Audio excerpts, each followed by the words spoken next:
không ai có thể cho bạn sự bình yên ngoài chính bạn. Hãy nhớ, học cách thả lỏng tinh thần, tránh xa những cuộc đối thoại tiêu cực và người tiêu cực. Đừng ôm ấp hận thù và sự giận dữ. Học cách quên lãng và biết tha thứ. Đừng ganh tị với người khác. Hãy chấp nhận những gì không thể thay đổi. Hãy học kiên nhẫn hơn và tha thứ bao dung hơn với con người và sự việc. Đừng nhìn sự vật, sự việc dưới quan điểm cá nhân, phiến diện từ một phía. Đừng chìm đắm vào quá khứ mà bỏ quên hiện tại và làm ảnh hưởng đến tương lai. Trong một ngày, hãy dành ít nhất 10 phút để nhìn lại ngày qua và thư giãn tinh thần giữa dòng sống hối hả. Cách thả lỏng, thư giãn hay nhất là đi thiền hành mỗi ngày. Khi tâm được thanh thản, thân sẽ nhanh chóng phục hồi năng lượng, thư thái, bình an. Khi có những ý nghĩ và nỗi buồn, hãy xua chúng ra khỏi đầu và nhớ rằng có những hoàn cảnh bạn không có đủ sức để thay đổi. Vậy cách tốt nhất là bình tĩnh suy xét mọi việc. Hãy quen với việc cảm thấy mình hạnh phúc và biến điều đó thành một trong những bài tập thực hành chủ yếu của bạn. Hãy thường xuyên cười với bản thân và những người khác, và hãy để cho mọi người hiểu rằng bạn là người hạnh phúc. Cố gắng làm những người xung quanh hạnh phúc. Khi bạn thấy một người nào đó gặp nạn, hãy đề nghị được giúp đỡ họ, dù việc bạn làm có thể là rất nhỏ. Niềm vui của người được bạn giúp đỡ chắc chắn sẽ khiến bạn cảm thấy vui hơn. Đừng quên những người đã làm cho cuộc đời bạn sáng sủa hơn, bớt khổ hơn. Hãy chủ động dành nhiều thời gian cho những người đó. Cố gắng bớt chỉ trích hành động của người khác sẽ giúp bạn tránh được nhiều cảm giác tiêu cực. Càng xem nhẹ mọi điều, mọi việc, tâm ta càng thanh tịnh, càng ngập tràn hạnh phúc. Danh lợi, vật chất đều chỉ là phù du, chẳng thể mang theo khi lìa xa cõi đời. Mọi buồn tủi giận hờn sớm muộn rồi cũng qua đi, chỉ còn ta với ta. Vậy sao không xem nhẹ mọi thứ, học cách buông bỏ để mọi phiền não bị thổi bay nhanh chóng. Khi gặp bế tắc trong cuộc sống, bạn có nói nhiều, than vãn nhiều cũng chẳng thể khiến sự việc tốt hơn. Thay vào đó, đôi khi nên im lặng, nói ít đi, lắng nghe nhiều hơn, để tự mình điều chỉnh tâm thái của mình. Cũng có khi người nói nhiều quá sẽ đánh mất vẻ đẹp của sự yên lặng. Thiền chính là cách để bản thân thanh thản và tĩnh lặng nhất. Thiền gắn liền với sự tĩnh tâm, do đó không nhất thiết phải ngồi khoanh chân mới gọi là thiền. Tĩnh tâm là không suy nghĩ gì, chỉ đơn giản vậy thôi. Nếu bạn có thể vui vẻ mà sống trọn mỗi ngày, khiến cho sinh mệnh của bạn tự nhiên khỏe mạnh, giống như cây cỏ ngoài đồng, hoặc tỏa hương, nở rộ giống như những đóa hoa, thế thì toàn bộ giới tự nhiên sẽ chúc mừng bạn. Đúng là như vậy, bởi vì vui vẻ có thể khiến con người ta trở nên duyên dáng xinh đẹp, còn thù hận, oán trách, đau khổ lại chỉ có thể khiến con người ta trở nên xấu xí hơn mà thôi. Tướng do tâm sinh. Nụ cười chính là một mặt gương sáng của tâm hồn, chiếu rọi hết thảy hạt giống được gieo trồng trong tâm. Nếu trong tâm bạn có hạt giống vui vẻ, thế thì quả được trổ ra nhất định là nụ cười. Nếu trong tâm bạn có hạt giống đau khổ, thế thì quả được trổ ra nhất định là nỗi đau thương. Nếu trong tâm bạn có hạt giống trách móc, thế thì quả được trổ ra nhất định là nỗi oán hận. Nếu trong tâm bạn chứa đầy hạt giống tình thương, thế thì quả được trổ ra nhất định là lòng khoan dung. Nếu trong tâm bạn có tà ác, thế thì quả được trổ ra nhất định là sự sa ngã trụy lạc. Chúng ta không thể thay đổi được thời tiết, nhưng có thể thay đổi được tâm trạng của mình. Bạn không cần phải cảm thấy phiền não bởi trời lúc nào cũng mưa, bởi vì trời mưa chúng ta có thể không cần phải đi tránh nắng. Bạn cũng không cần phải lo lắng bởi cái nắng cháy da, bởi vì ánh mặt trời sáng rực sẽ không khiến bạn dẫm phải vũng bùn lầy. Không luôn sống hoài niệm về những gì trong quá khứ, gọi là buông xả. Không cuồng vọng với những gì còn nằm trong tương lai, gọi là an trú. Không vương vấn tâm tư với những người đã rời xa, gọi là an nhiên. Không khổ đau với những điều đã nỗ lực mà không đạt thành tựu, gọi là tùy duyên. Không quay quắt với những gì chưa có hay không có được, gọi là thuần pháp. Không xâm nhập vào đám đông để đánh mất mình, gọi là thận trọng. Không quên đời mình đang tồn tại qua từng hơi thở, gọi là biết sống. Không thốt ra những lời binh khí miệng lưỡi, gọi là ái ngữ. Trước khi quyết định làm điều gì, nhận thấy rằng điều đó sẽ dẫn đến đau khổ cho mình, cho người, ngày đó biết dừng tâm lại, gọi là từ bi. Mở tâm ra trọn với đời, cho tình thương nở đẹp ngời đóa sen. Mở lòng với lạ cùng quen, cơn mưa từ ái nhẹ len vào hồn. Bình minh rồi lại hoàng hôn, sống chan hòa chớ để buồn một ai. Cho đến tuổi đời phai, mỉm cười đã sống không hoài kiếp ni. Giữ lòng hỷ xả từ bi, đường về cứu quần cùng đi dập dìu. Sẽ không buồn những buổi chiều, khi mình đã sống rất nhiều ban mai. Mỗi ngày ta nên học cách quên đi những chuyện làm mình không vui, học cách rời xa những rủ rê làm cho mình trở nên hèn mọn. Chỉ cần vẫn có ngày mai thì mọi thứ vẫn là có thể. Kiếp người có bao lâu, ta hãy tạ ơn vì mình đang được sống, đang được cảm nhận những hoa thơm trái ngọt của cuộc đời này. Mâu thuẫn nhiều mới biết sự đáng quý của bao dung, trái tai gai mắt nhiều mới biết sự đáng quý của lòng độ lượng. Gặp gỡ nhiều hạng người mới biết sự đáng quý của tình bạn. Thất bại nhiều mới biết sự đáng quý của kinh nghiệm. Thành công nhiều mới biết được sự đáng quý của dũng tâm. Va vấp nhiều mới biết được sự đáng quý của khiêm cung. Dối gian nhiều mới biết sự đáng quý của chân thành. Danh lợi nhiều mới biết sự đáng quý của xen nhẹ. Xã giao nhiều mới biết sự đáng quý của thanh tịnh. Ràng buộc nhiều mới biết sự đáng quý của tự do. Khổ đau nhiều mới biết sự đáng quý của an vui giải thoát.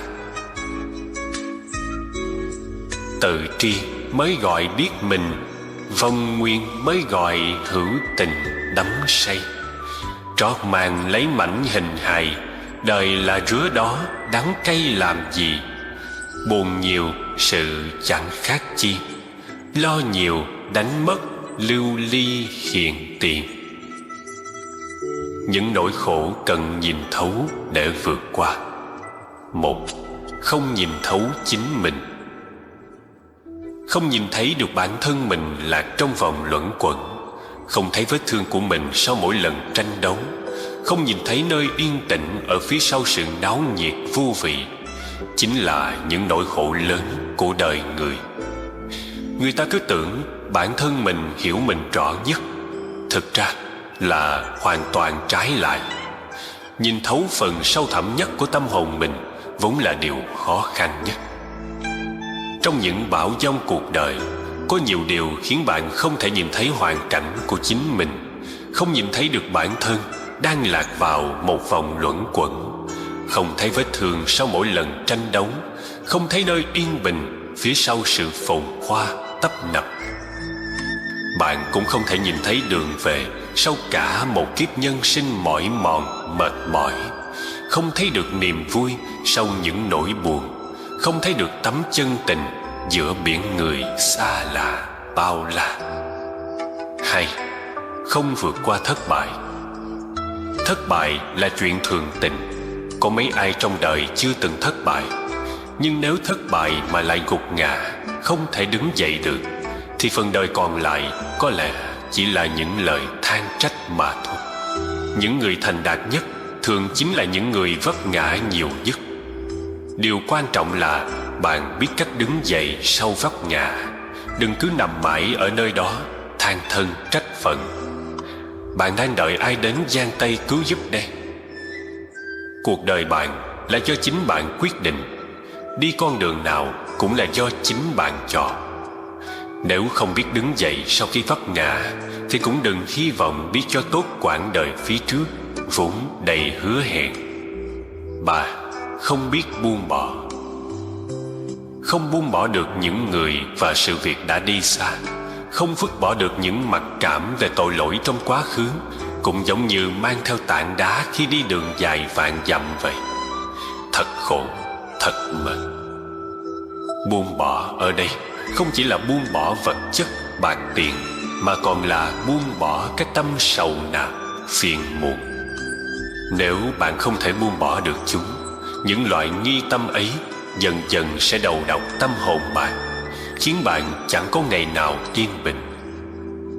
Buông bỏ cũng là cách để con người có thể rũ sạch trần ai, trở về với bản tính thuần hậu, lương thiện nhất của mình. Như đã nói, không thể buông xả cũng giống như người lữ hành đi đường vạn dặm, mà lưng vẫn cố cõng cả một tảng đá nặng.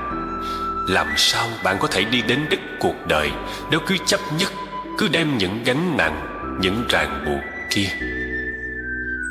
4. Tiếc nuối quá khứ.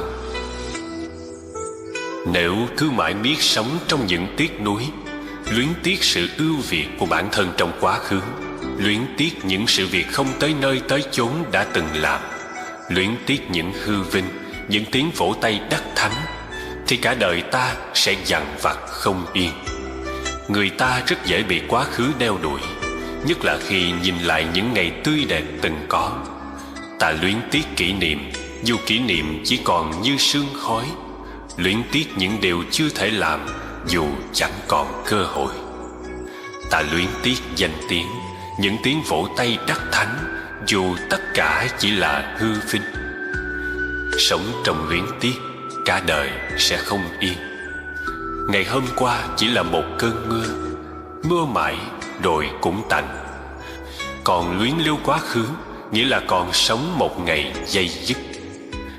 Rất nhiều khi bạn phải chấp nhận rằng có những thứ không thể vãn hồi, có những chuyện không thể thay đổi, có những lời nói ra rồi không thể thu lại. Mãi luyến tiếc quá khứ chính là phủ một lớp mây mù ảm đạm lên chính hiện tại và tương lai của bạn. 5. Biết khoan dung và hiểu người khác. Biển có thể thu nạp 100.000 sân nên mới trở nên rộng lớn. Người biết khoan dung với lỗi lầm của người khác thực ra cũng sẽ biết tha thứ cho chính mình. Có những người khi đối diện với bất kể chuyện gì đều trầm lặng không nói. Khi bị hiểu lầm thì không giải thích, khi bị bình luận thì không tranh cãi, khi bị đặt điều thị phi thì không cải chính. Họ im lặng không phải vì sợ hay nhu nhược, hèn yếu, mà vì muốn để thời gian chứng minh tất cả. Đôi khi im lặng giúp tâm thái người ta thoải mái hơn là thổ lộ dốc bầu tâm sự. Im lặng cũng là biểu hiện của sự từng trải trưởng thành.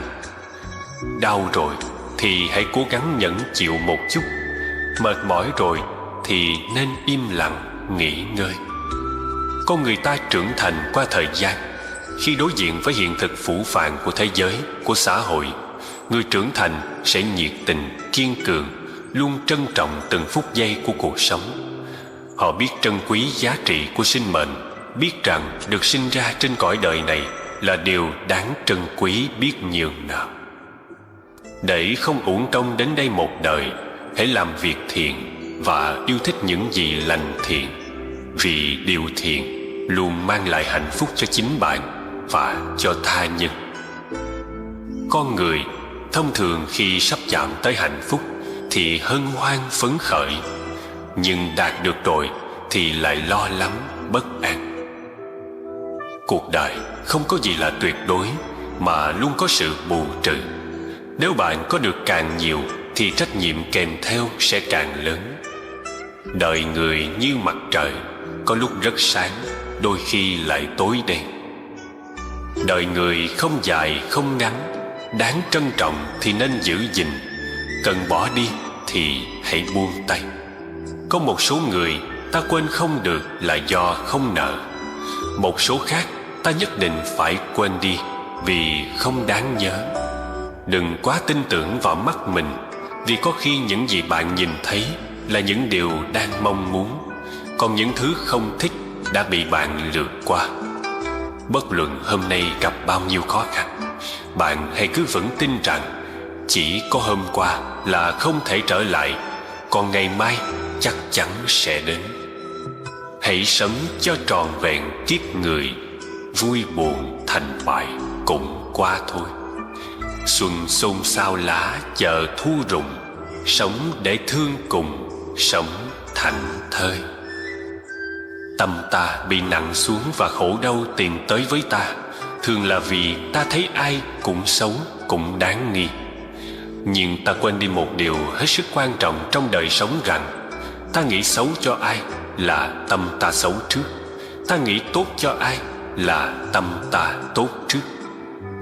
Ta chỉ có hạnh phúc và thoải mái, đầy nghị lực để sống khi ta nghĩ được rằng mọi người chung quanh ta không ai xấu cả. Nếu có chăng chỉ có cái tâm ta xấu khi nó đang nghĩ xấu về một người khác, và ta biết rất rõ rằng người kia xấu vì họ chưa có đủ điều kiện để biểu hiện cái tốt của họ ra đó thôi. Ta hãy thực tập nhìn vào những cái tốt của người để tâm ta có nhiều cơ hội đi lên. Ta thử thực tập một ngày, một tháng hay một năm, đừng thấy ai xấu cả. Thử xem tâm ta có nhẹ nhõm và thanh thoát hay không. Ta hãy phát tâm là một đốm lửa nhỏ giữa mùa đông, hay một giọt nước nhỏ giữa mùa hạ, để tâm ta có mặt trong tâm mọi người. Xa hơn thế, nếu không nhìn được cái tốt của người khác, thì ta nên tập nhìn mọi người với cái nhìn như thị, nghĩa là với cái nhìn như thể, như thế. Ánh nhìn càng đơn giản thì tâm thái ta càng trở nên trong sáng, nhẹ nhàng. Điều này thoạt nghe đơn giản, nhưng để có cái nhìn như thế lại không hề giản đơn. Kẻ vọng ngữ nói sai sự thật, có nói không thêu dệt ba hoa. Kẻ ác chối chẳng phải ta, sống làm người xấu chết sa ngục hình. Kẻ khoác áo cà sa giả dạng, sống buông lung giới hạnh chẳng gìn. Ác do nghiệp ác hoành hành, chết sa cõi dữ ngục hình phải vương. Thà nuốt sắc đỏ hừng nóng bức, hơn buông lung giới đức chẳng gìn. Ăn đồ tín thí cúng dân, làm sao tiêu nổi nghiệp nhân nhận về. Bốn tai nạn chờ người dâm đảng, thích hoài tình sống chẳng thủy chung. Ngủ không ngon giấc tai ương, bị đời chế giễu lầm đường ngục sa. Không chung thủy hòa tai chờ đón, sống lo âu thấp thỏm ít vui.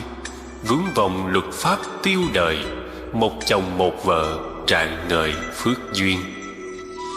Cỏ lau nắm mà sai tư thế, khó bình an khỏi họa xước tay. Sa môn giới hạnh chẳng ngay, đọa sa tù ngục biết ngày nào ra. Sống phóng đạn sáu căn chẳng giữ, giới đức thì ô uế đáng ngờ. Không theo hành thánh bỏ tà, quả cao khó chín, quả là không sai. Điều chân chánh cần làm dứt khoát, làm say mê trút hết khả năng. Xuất gia phóng đảng phá tăng, làm người tổn tín hoang mang bụi mù. Điều xấu ác không nên dính tới, làm xong rồi tù tội khổ đau.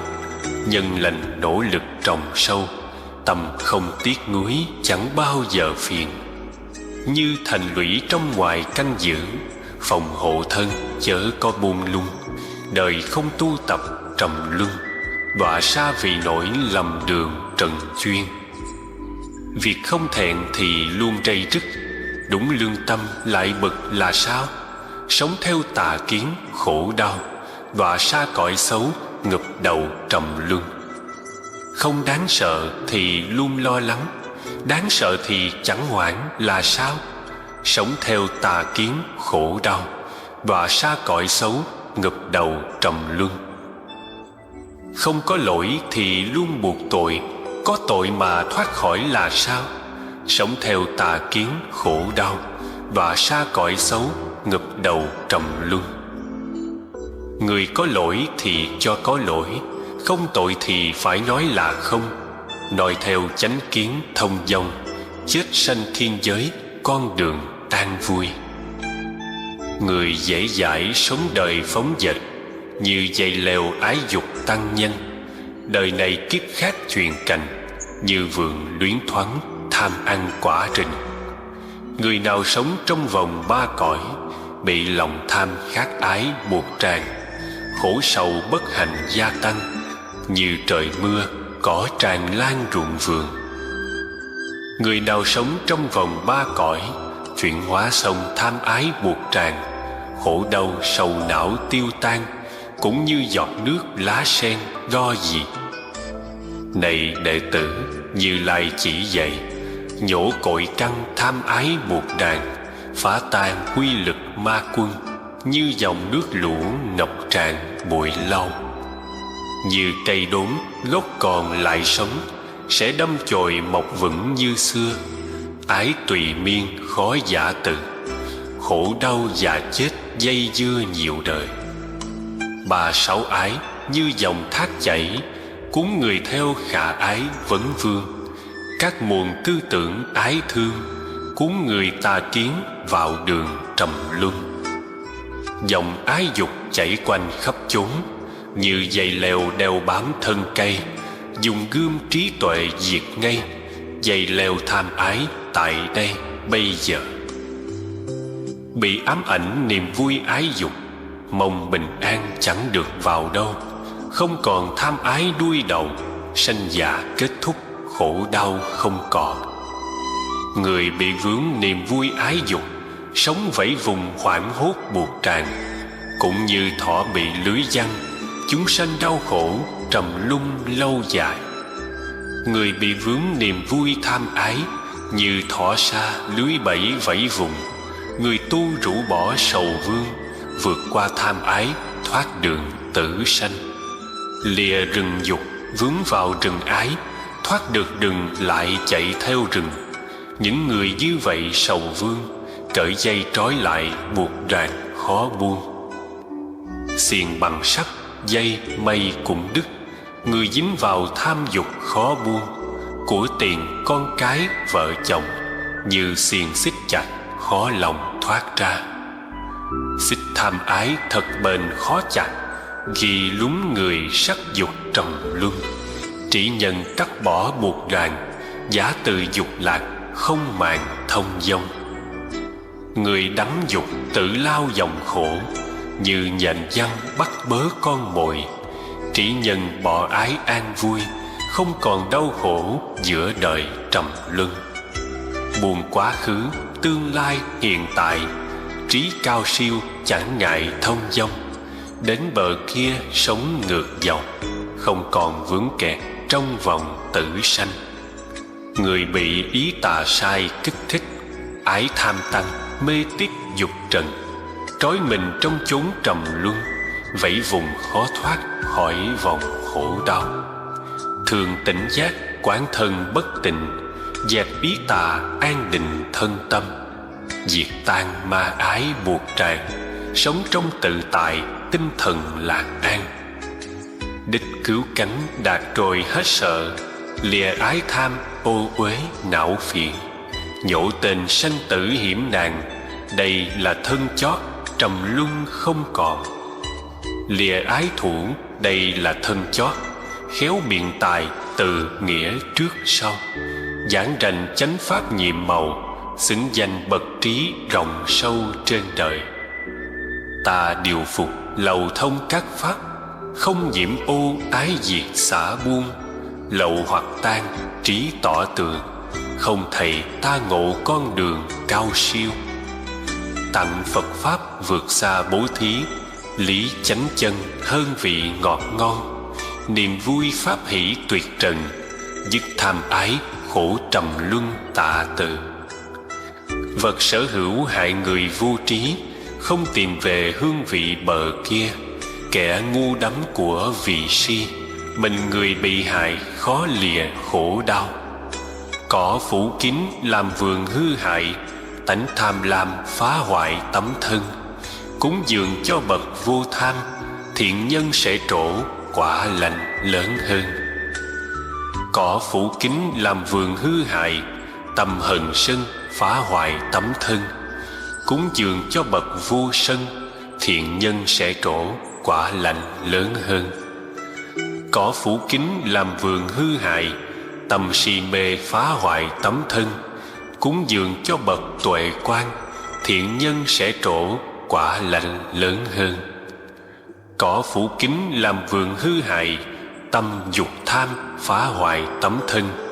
Cúng dường cho bậc lìa tham, thiện nhân sẽ trổ quả lành lớn hơn. Ý làm chủ hành vi tạo tác, ý dẫn đầu thiện ác tạo ra. Nếu dùng tâm ý ác tà, nói năng hành động khổ sa vào mình. Như xe chở lăn nhanh theo bánh, bánh đi đâu xe đến liền theo. Mỗi khi tâm thiện đã gieo, quả lành trổ giống bóng đeo theo hình. Ai ôm hận bị người hãm hại, nó đánh tôi và chửi mắng tôi, thắng tôi cướp đoạt của tôi. Nhớ hoài bất hạnh, khó nguôi hận thù. Ai bỏ được hận thù bị hại, nó đánh tôi và chửi mắng tôi, thắng tôi cướp đoạt của tôi. Hận thù tan biến, nguôi ngoai cõi lòng. Trả thù hận bằng tâm oán giận, muôn kiếp dài khó đặng thành công. Từ bi chuyển hóa thù chung, đây là định luật công bằng xưa nay. Trong kiếp sống ai ngờ cái chết, rình rập ta chẳng sót mảy may. Người nào giác ngộ điều này, hơn thua tranh chấp dứt ngay tức thì. Ai đắm nhiễm năm điều dục lạc, chẳng giữ tâm làm chủ giác quan. Cũng an thái quá hại thân, tánh hay lười biếng nhọc nhằn qua loa. Người như thế bị ma đánh bại, cũng giống như gió thổi ngã cây. Khổ đau bất lực nào hay, đều do buông thả đắm say sắc trần. Không nhiễm đắm quán thân dơ uế, giữ gìn tâm làm chủ giác quan. Ủng anh tiết độ siêng năng, vững vàng như núi trước ngàn bão giông. Dù khoác áo cà sa đỉnh đạt, mà tâm còn uế trượt tham sân. Sống không chân thật buông lung, làm sao xứng hành sa môn sáng ngời. Ai giải phóng tham sân trượt uế, sống thanh cao giữ giới nghiêm minh. Chánh chân làm chủ được mình, người tu như thế thật tình đáng khen. Không chân thật lại cho chân thật, chân thật thì lầm tưởng dối gian. Tà tư tà hành làm nhân, do vậy khó đạt chánh chân trong đời. Cái chân thật thì cho chân thật, không chân thì khẳng định không chân. Chánh tư chánh hạnh làm nhân, nhờ vậy đạt được chánh chân trong đời. Nhà vụng lợp có nhiều lỗ dột, một trận mưa làm ướt tả tơi. Người không tu tập mãi chơi, dục tham xâm nhập cả đời khổ đau. Nhà lợp khéo chỗ nào cũng kín, nhiều mưa to chẳng ảnh hưởng chi. Với người tinh tấn tu trì, dục tham dứt sạch, có gì phải lo. Kiếp này khổ, kiếp sau càng khổ. Kẻ ác gian chịu khổ hai đời, quả sầu đeo bám khôn nguôi. Nhớ ác dày dứt khó rời khỏi ta. Kiếp này sướng, kiếp sau càng sướng. Người đức cao được hưởng phước vui. Thiện nhân trổ quả còn hoài, nhớ thiện an lạc tràn đầy trong tâm. Kiếp này khổ, kiếp sau than khổ, gieo ác nhân phải khổ hai đời. Lương tâm dằn vặt tơi bời, rơi vào cõi dữ than hoài chẳng xong. Kiếp này sướng, kiếp sau càng sướng, làm phúc thì sung sướng hai đời. Phúc do làm thiện tuyệt vời, sanh về cõi thiện thảnh thơi lâu dài. Lầu thông cả kho kinh sâu sắc, không thực hành phóng dật ít chi. Khác gì với kẻ làm thuê, chăn bò cho chủ, có gì của ta. Người nói ít nhưng hành miên mật, bỏ tham sân, tỉnh giác thông dong. Hai đời dính mắc không còn, người này xứng hạnh sa môn sáng ngời.